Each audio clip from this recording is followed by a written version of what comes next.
What's going on? It's your boy MO. You know how it goes. CHICHGO all day. Yeah, man. Just doing a quick little vlog on my drive, my weekly drive pretty much down to San Diego. So my job is up in LA, San Pedro to be exact, which is right outside of LA. But my kids, family down in San Diego. So, you know, if you're familiar with the area, you know that's probably about a 2-hour drive, 2.5-hour drive, depending on the traffic. I've seen it sometimes be way longer than that, given the weekend or whatever the case may be. But yeah, man, this is my weekly drive or bi-weekly. You know, I try and get down there as frequently as I can. I got a 16-month-old son, and I got 3 girls as well. So I try to get down there and see them and spend as much time as I can with them. You know, my family in general, you know. But yeah. So I did a quick little vlog, man. Last night, you know, today is, what's the date today? Damn. January the 8th? January 8th. I'm actually flying out tomorrow. That's one of the reasons why I'm driving down today on a Wednesday. I had some, you know, if you travel with Southwest, you know, if you ever cancel a flight, you get travel funds.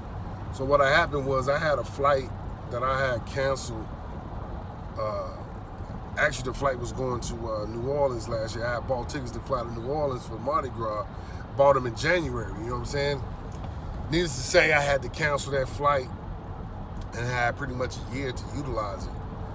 So I got an alert from Southwest telling me that, hey, I got to use these travel funds before January 11th, or those, you know what I'm saying, they was gonna go to waste. They was gonna snatch them up.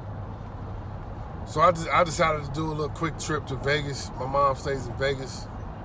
Decided to do a quick trip to Vegas so I could utilize those travel funds and they just won't be absorbed or whatever. So yeah, man, me and my little man, we're gonna fly out there tomorrow, and I'm taking him solely because he's free. He's under 2 years old, so he can travel for free. And I'm using the travel funds that I had, you know, for my own self to get there. So needless to say, it's money that I spent last year that I'm being able to utilize now, pretty much. And he's going because he's free. He's a baby. So I won't be taking none of my girls. It'll just be a father-son trip, pretty much. Going there to see my mom for a couple days and, you know, head back. Yeah, man. So yeah, I was saying, like, today's Tuesday. I mean, yesterday. Today's Wednesday. Yesterday was Tuesday. And I went to this spot, Game Sport Lounge in Inglewood. If any of y'all familiar with the area. Went to the GS last night for Taco Tuesday. Bruh, if you been there, if you haven't been there, bruh, the bartender Jay, bruh, that's the motherfucking best bartender ever, bro. Ever. Like, bro, like, so I go there every time. This nigga show me love, and it ain't just me. This nigga does this for all real ones. You know what I'm saying? So I go there. You know what I'm saying? And the bar can be crowded. So when I go, I'm trying to buy me a drink that I can sip on for a minute and avoid having to go back up there and get another one anytime soon. So I go up there and I tell him, hey man, let me get a double shot of Crown on the rocks. You know what I'm saying? He poured me a mean ass double shot, and then he poured me another shot on the side. Like just, you know, bro, it's the greatest motherfucking tactic, because you be so appreciative that the nigga looked out for you like that you gonna get this nigga a mean ass tip. Dog. So the double shot was like 22, but then, like I said, he gave me a double shot on the rocks, and then he poured me a motherfucking, The motherfucking shot was damn near double shot too, no bullshit. He poured me another shot in a separate cup. So it's like the nigga show so much love, you like feel obligated to hit the nigga with a mean ass tip. So like I said, my double shot was 22. I gave the nigga 32, like, cause he gave me a whole nother shot. The shit was crazy. The nigga always does that. He always shows love like that. He always, me and one of the niggas at the bar was talking like, man, that nigga he ham. He go in. Like, that's all you bartenders need to follow that motherfucking strategy, nigga. Like, be so cool that when a nigga orders some shit, you give him a little bit extra. And then, like, that nigga don't own it, bruh. He the bartender. But like I said, the nigga so cool and he hook your drink up so mean, like you feel obligated to hit this nigga with a mean ass tip. And I always hit him with a mean tip. Always $10, bam. Cause the nigga get me with 3 drinks every time, bro. Like that's mean, bro. That nigga mean. Nigga named Jay, bro. That nigga ham, bro. I fucks with him all day. That nigga need to, like I said, talk to his fellow bartenders out here in this world. Let them know this is how you get motherfuckers. This is how you get tips. This is how you treat people. That's what's up, man. That nigga's a beast. For real, for real. Shit. So yeah, I went there last night. You know what I'm saying? I had a couple of them motherfucking double shots straight. Nigga, I was low-key slapped. You know what I'm saying? Lapped that motherfucker. And then had to hit up rallies, you know what I'm saying, on some bullshit, fast food shit. Don't need that shit in the middle of the night, you know what I'm saying? But hey, it is what it is. I did what I did. Had a motherfucker rally burgers, killed those fries off, you know what I'm saying, and put it to bed. Luckily, I ain't had to work today, you know what I'm saying? That's why I went. You know what I'm saying? I done been in the GS a couple times, but it's majority been on like a Friday or Thursday, some shit. I ain't never went on Tuesday. So last night, literally around like 10 o'clock, because I don't stay too far from that motherfucker, from the little spot I got up here in Hawthorne. Literally around like 10 o'clock, I was like, fuck, nigga. It just came, it just dawned on me, like, nigga, it's Tuesday, Taco Tuesday. Motherfucker, GS be popping on Tuesdays. And I was like, fuck it, nigga, I'm about to get my ass up and go. Went out there, man, had a decent little time. There was some little earthies in there. You know what I'm saying? Nice little eye candy just to keep, you know what I'm saying? You know, just to look, you know? That's all you gotta do, you know? You ain't gotta touch. Just look, enjoy. But yeah, man, it was a good time, I ain't gonna lie. But, you know, now, like I said, today, Wednesday, and I'm driving down to San Diego, man. I haven't vlogged in a while, you know what I'm saying? Obviously, you know, actually, this is probably like my first real true vlog, especially with me probably like trying to really trying to enhance my YouTube channel. This will be my first vlog, you know what I'm saying? And the reason why, shit, there's a lot of motherfucking vloggers on YouTube, and as like a lot of them motherfuckers, I sat back and I watched them, and I'm like, shit, I could do that shit too. My life is just as interesting, if not more. But yeah, man, I'm like, fuck it, I'm gonna document my shit. So this is my first vlog. Like I said, well, I didn't say, and I will say. At the beginning, you know what I'm saying, I said M.O. My name Mike Owens. Originally from Chicago, Illinois. You know what I'm saying? Shy. Chicago all day. You know what I'm saying? I haven't lived in Chicago in a minute. You know what I'm saying? But home is where the heart is. It's my foundation. It's where I'm from. It's where my people at. It's where my heart at. You know what I'm saying? So I've been in the military. Oh man, 20 years now. 20 years. It made 20 years on January 6th. No, actually January 4th. 20 years I've been in the military, you know what I'm saying? I actually got in the military in 1997. Look at that. I'm telling my age, huh? I graduated high school in 97 and didn't really know what I was gonna do. You know what I'm saying? I had 2 jobs and just stumbled upon the military. You know what I'm saying? I was trying to consolidate those 2 jobs into one. And back before, the websites and the internet was really popping, you had your resources was the newspaper and, outlets like that. So I was in the newspaper and I seen the post in the newspaper saying that they was looking for firefighters 18 to 32 years old. I'm like, shit, I could throw some motherfucking wood on the fire. That's how simple I thought it was. But so I called the number, and the person on the phone was like, man, like the job requires naval experience. Would you be interested in talking to a Navy recruiter? I'm like, whatever. I had my mind on the job. I wasn't even really paying attention to this whole Navy shit that person was pitching to me. So I'm like, yeah, I'll talk to him, whatever. So she forwards me to the Navy recruit office, 47 in 47 in Lake Park, Chicago. Everybody from Chicago, you know where it's at. I think it's still there, right there by Italian Fiesta and shit, right there before you get on the auto drive. I want to say 47 in Lake Park.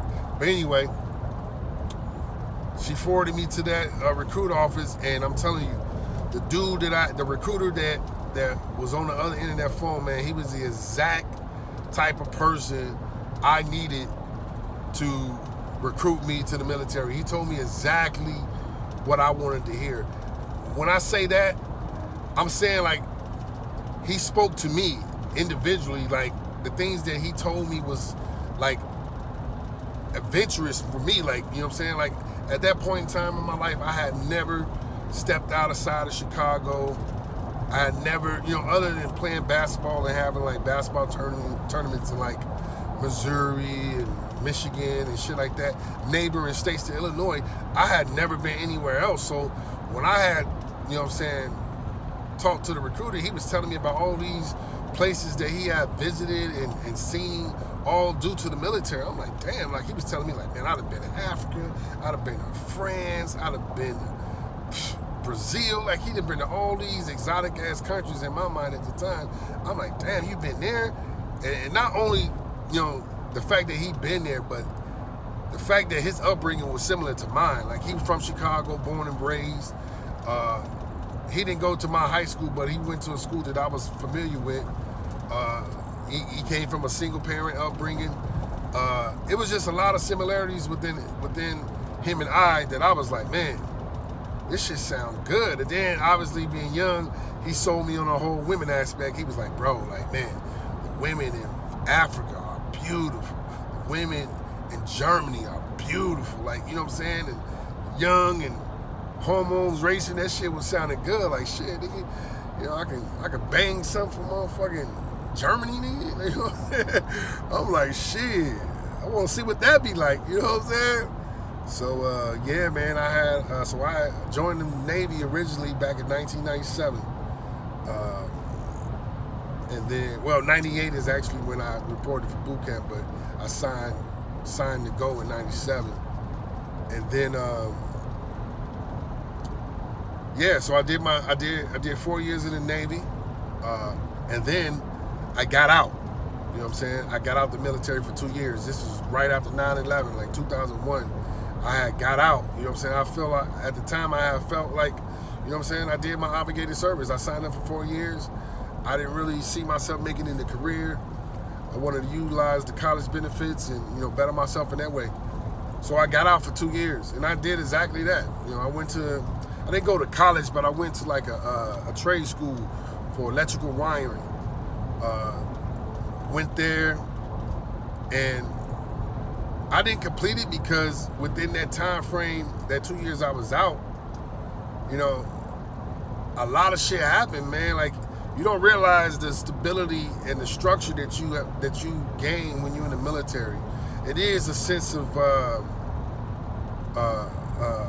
relaxation or not having to worry about shit. Like, you got to really fuck up in the military to quote unquote get fired, but trying to go to school and still, you know what I'm saying, work a 9 to 5 at that point. This is all before the post 9/11 GI Bill benefits. But so back then, you know what I'm saying, you could go to school, but how was you gonna really afford to have a full-time job at the same time? So anyway, I was going to school. My mom had hooked me up with her friend. He worked at the post office. He hooked me up with some seasonal work at the post office, and I was definitely grateful for that opportunity. But after the seasonal work went away, they kept me on, but they took all my hours. Like, I was only working like 20 hours a week, and that shit was not paying the bills. So, like I said, I got out after 9/11, and that's when,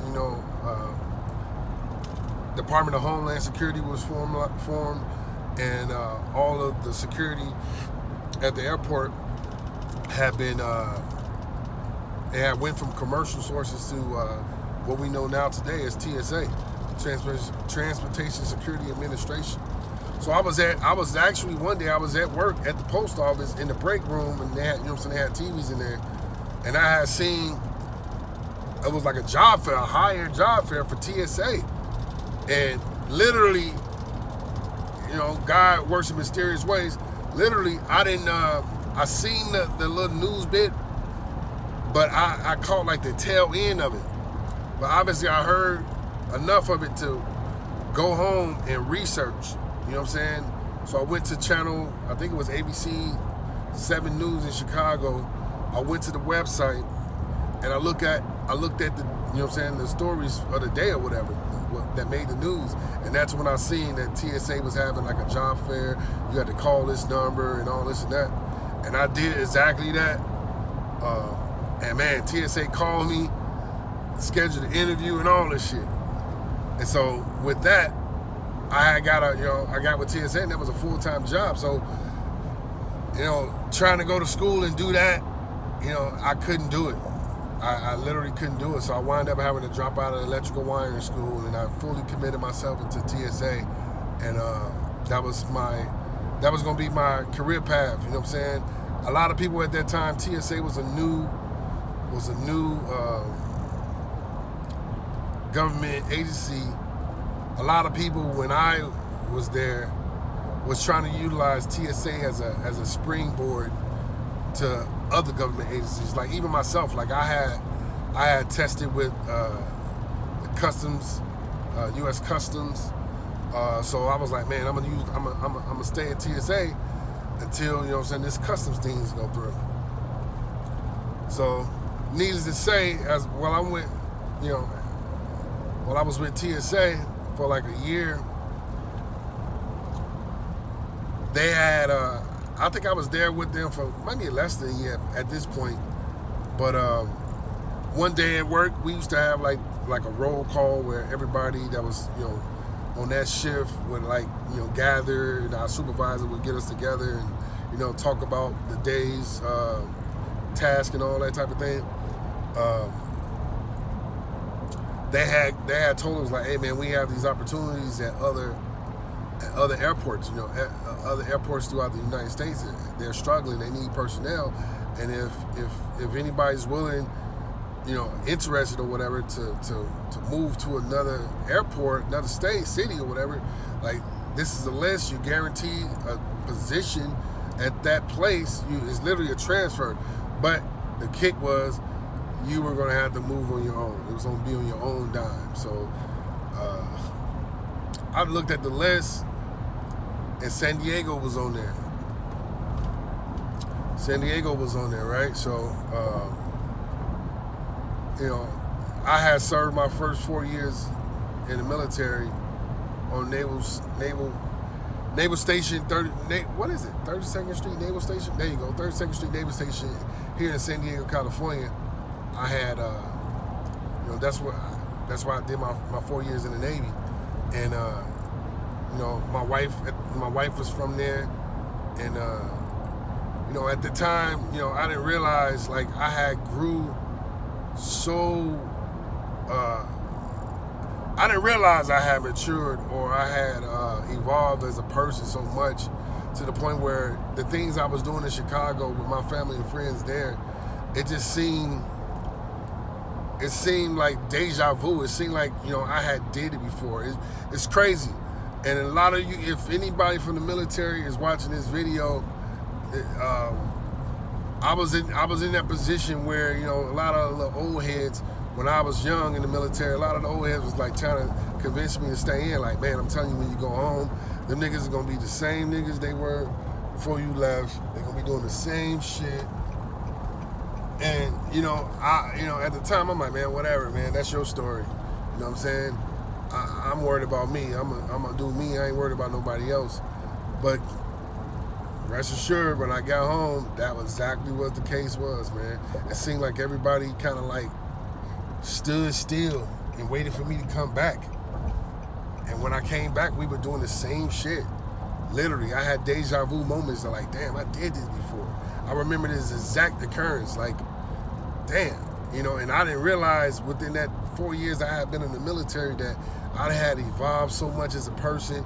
I had matured so much. My eyes had seen so much that little shit that we was doing in Chicago that we, I guess, repeatedly did over and over, that shit was for the birds. And then another thing was, I miss my niggas, bro. Like, for any of my military men and women, like, you probably can attest to this, but I remember going home on leave. And, you know, having to treat everybody. Everybody feels like, or thinks that you get paid this ridiculous amount of money because you're in the military. You know what I'm saying? I used to have to drive around the city of Chicago to see people and all this and that. Like, I had to put in the effort. You know, it was just like, damn, I'm the one that's gone. Like, why not everybody get together at one place and come see me? Like, I had to make the effort to go see everybody else. I had to treat everybody else. I had to fucking put on. And I had no problem with it, you know what I'm saying? Every time I go home, I ain't gonna say blow a bag, because my bag, you know what I'm saying? But I blow some bread every time I go home, because I'm so happy to be amongst family and friends that at that point, fuck it, it is what it is. Like, you know what I'm saying? So I was comparing that to my niggas that I had made in the military, in the Navy. Like, my niggas in the Navy, bro, like, if I go on leave for 2 weeks, come back, like, it's a party. It's a holiday, nigga. Like, niggas just treat me like, oh, man, these niggas act like you've been on motherfucking 6-month deployment, and all you did was go on leave for 2 weeks. You know what I'm saying? You get back, oh, man, my nigga back, nigga, it's cracking tonight, nigga. We got bottles popping. We got motherfucking, you know what I'm saying, what's that, VIP sections and shit. Like, nigga, I only been gone for 2 weeks, but niggas treat me like nigga really treat you like they missed you, nigga. Like that's you, they nigga.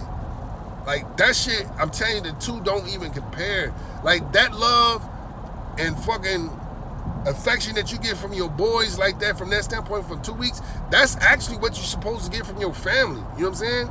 Like, I'm the one that's motherfucking gone. Yeah, I chose to get in the military, whatever, but we family. Like, you should be putting on for me like that when you see me versus a motherfucker I just met maybe, you know what I'm saying, a year or so ago. But this motherfucker putting on for me more so than the family I've known all my life. It's crazy. It's a total, the dynamic is non-comparable. None. But I miss that shit. You know what I'm saying? I miss my niggas I had in Cali. So when I looked at that list and I was like, man, San Diego, I ran it past my girl like, hey, what you think about going back to San Diego? Like, obviously you from there. You know what I'm saying? I was, at that time, I told her like, man, I can do without this shit. Like, you know what I'm saying? I can go back to San Diego, you know what I'm saying? Because I was thinking about my niggas. I was thinking about that love and affection that my guys, you know what I'm saying, always displayed me. I was thinking about, you know, obviously the good weather out here in Cali and shit. I was like, fuck it, let's go. She was like, shit, I'm down. Hell yeah. So that's what happened, man. With TSA, I literally moved back to California, moved back to Cali. That was 2003, 2004. it was one of them years. I want to say 2003 because I got out the military. I got out the Navy in 2001. So I want to say like 2003. The fucked up part about that is like I didn't even tell nobody I was leaving Chicago, man. Like I was still getting calls from cousins like, hey G, like what the fuck we on this weekend? I was like, nigga, I'm in Dago, nigga. They was like, all right, shit, nigga, when you coming back? I'm like, nigga, I moved back here. They was like, what the fuck? Like, nigga, you just got back here, nigga, a year and a half ago. I'm like, yeah, man, I had a job opportunity I had to take advantage of. They're like, damn, G, you ain't tell us shit. You just bounced. That was probably the most fucked up thing I did, man. I just left. But the reason why I did it, because I didn't want to deal with the peer pressure of, you know what I'm saying, having to leave my family again. You know what I'm saying? Like, me and my cousins, Mike and Sean, like, we hella close. You know what I'm saying? And, you know, obviously the decision for me initially to go to the military was, you know what I'm saying, it created some space in between our relationships and shit. Just because I wasn't present in Chicago like that, you know what I'm saying? And them niggas I've only been out to see me as long as I've been in Cali, them niggas only been out here once.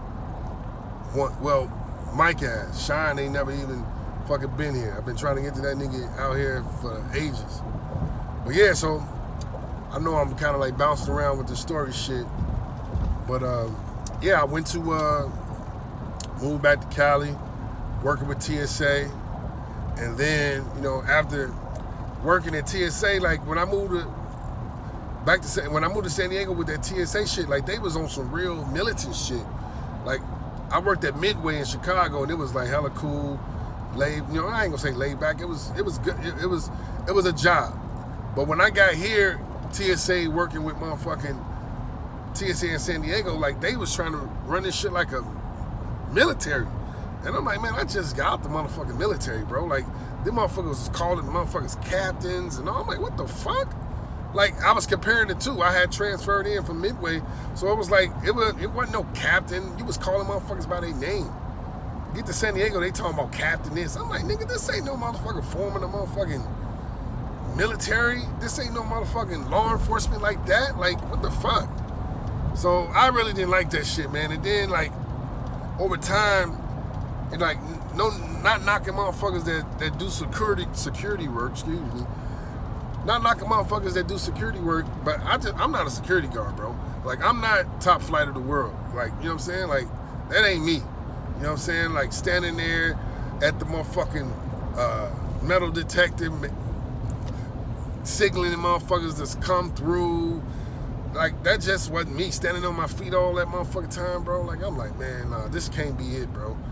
So, you know, once again, being back in Dago, being around my guys at this point, I had started getting that bug to get back in the military. Like, I would hang out with my guys, and like I said, for anybody that's in the military that may be viewing this, when you not in the military and you get out and you still hanging around your military guys, you realize like that's all they talk about is work. All they talk about is fucking work-related shit. You know what I'm saying? Or fucking what's that shit? Port calls and shit, port visits and shit. So like I said, okay. So now on the outside looking in, my guys, you know what I'm saying? They, you know, we would hang out and these niggas were all like talking about, oh man, I was in the engine room, I was doing this, oh man, remember when we put into motherfucking Townsville, Australia, woo-woo. And you know, I was kind of missing it because I didn't have a new war story to tell. I didn't have a new story to tell. All my stories were at that point, you know, 3 or 4 years old. I had been underway in a minute, so it was just like, man, I started missing it. I started reflecting back on the stability that the military brought. And then, like I said, that security guard shit, and, you know, I was accustomed to working Monday through Friday, having the weekends off. TSA, I had fucking like Tuesday and Thursday off. Like, I couldn't even have consecutive days off. Like, that shit was like, what the fuck? You can't even really enjoy yourself and fucking truly relax and get some rest if you motherfucking gotta be off Tuesday, come back and then work Wednesday and then off again Thursday. Like, what the fuck? So yeah, man, like I said, the military gives you a lot of stability, I think shit. we get over like, I don't know how many holidays we get off, but we get a lot of bullshit holidays off. In my opinion, we get a lot of bullshit holidays off. I'm not complaining. It is what it is, but I was just thinking about this shit. Like, man, I'm gonna try and get back in this shit. You know what I'm saying? At this point, I had a daughter. You know what I'm saying? I was thinking like the medical coverage would be great for her. You know what I'm saying? So that's when I started my my journey on trying to get back in the military. So obviously I was trying to get back in the Navy because Navy is what I know. You know what I'm saying? But, you know, if any of you guys got out the military and tried to get back in, you would know that within that process, they look at you different. They look at you as fucking used goods. You're not that fresh 18-year-old graduate out of high school ready to take on the world type shit. You know what I'm saying? You done been through the ringer in a sense. Like, you done been through the process. You may have some medical ailments that you may not know about that first 4 years probably caused. You know what I'm saying? You probably was in the engine room where it may affect your hearing. You know what I'm saying?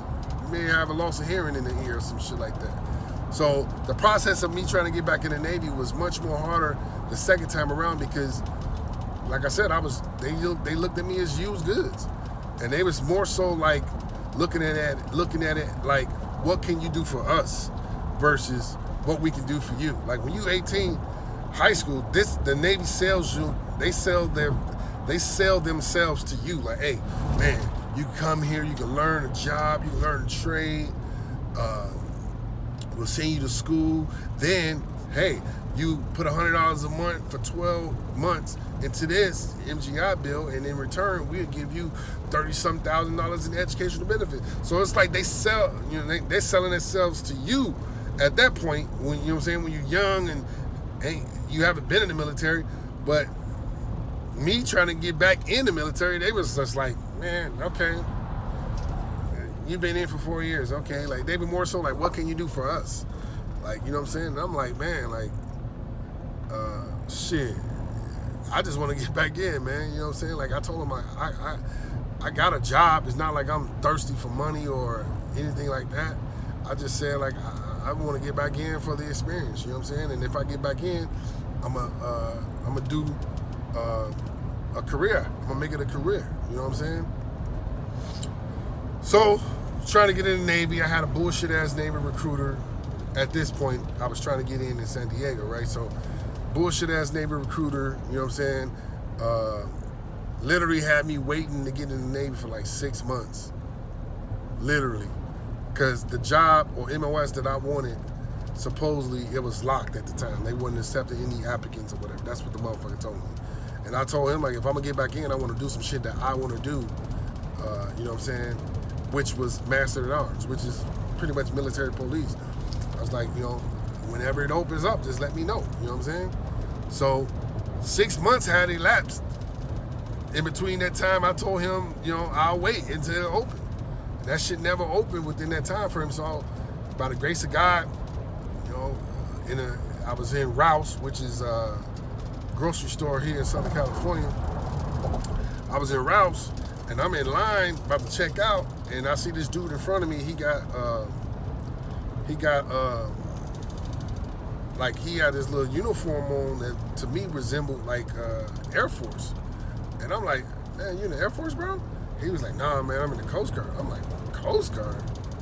All right. Didn't pay it no mind. You know what I'm saying? So the dude walks out, you know, now I'm getting my shit rung up. And as I'm heading outside, or as I'm walking to my car, this nigga walks up to me in full uniform, like, hey, man, here, take a pamphlet, man. I was like, bruh, like, not even knowing that this nigga was a motherfucking recruiter, Coast Guard recruiter. He was like, here, man, take a pamphlet, man. Let me tell you some of the things that the Coast Guard can do. I was like, man, Coast Guard. I was like, man, I let him know from the jump. Like, damn, bro, like, I've been in the Navy I was in the Navy for 4 years, so I'm familiar with, you know what I'm saying, the military and all this and that. He was like, oh, well, then that's cool, man. Like, I could get you a sign-on bonus. If you know what I'm saying, you got prior service. He's like, I can get you about $5,000-$6,000 sign-on bonus. all this and that. I'm like, damn, for real? So I was like curious about what the Coast Guard did, the mission, and all this and that, where they was, you know, where you can get stationed and all this. So he cool ass Mexican dude, man. Last name was Rocha. I can't think of his first name, man, but his last name was Rocha. Cool ass Mexican cat, man. Motherfucker told me he had been recruiting for 18 years. I'm like, 18 years? He's like, man, I don't even know, like, my MOS. Like, because recruiting is pretty much a special assignment. You work outside of your trade or your MOS when you're recruiting. So this nigga told me that he'd been recruiting 18 years. Like, he said, I can't return to my job, my MOS, if I wanted to, because everything has changed from when I left it. You know what I'm saying? When you recruiting, that's what you're doing. You recruiting. You ain't doing shit else. You ain't doing shit related to your MOS. So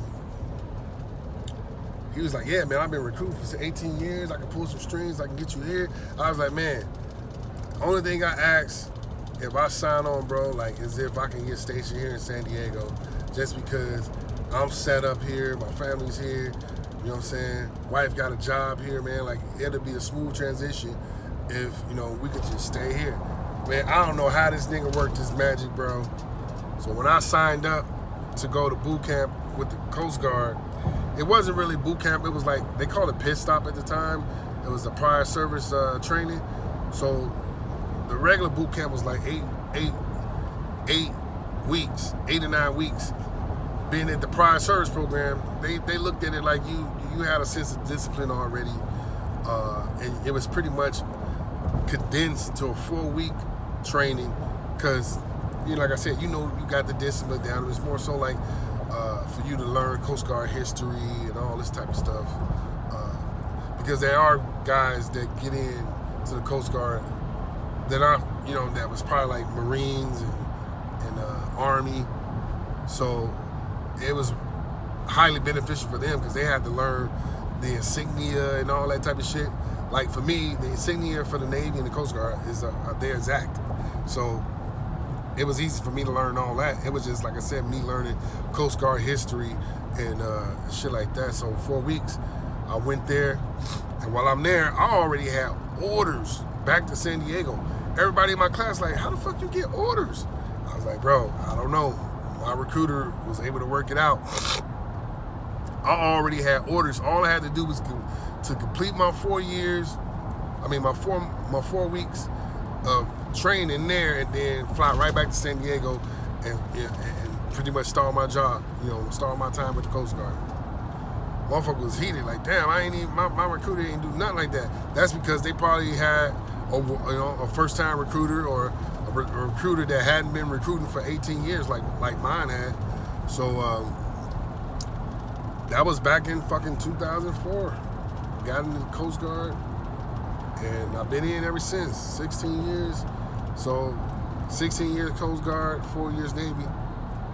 Total's 20 years as of January 4th. Long story, long vlog. I hope I kept you interested with my story, my introduction to what I will hope to be additional videos. If you were intrigued with my vlog today, and you want to come back and pay me a visit as I continue to upload additional videos, hit that subscribe button, hit that notification bell, and like I said, I'll keep you guys informed on you know, life in general in regards to myself and the things that's going on, man.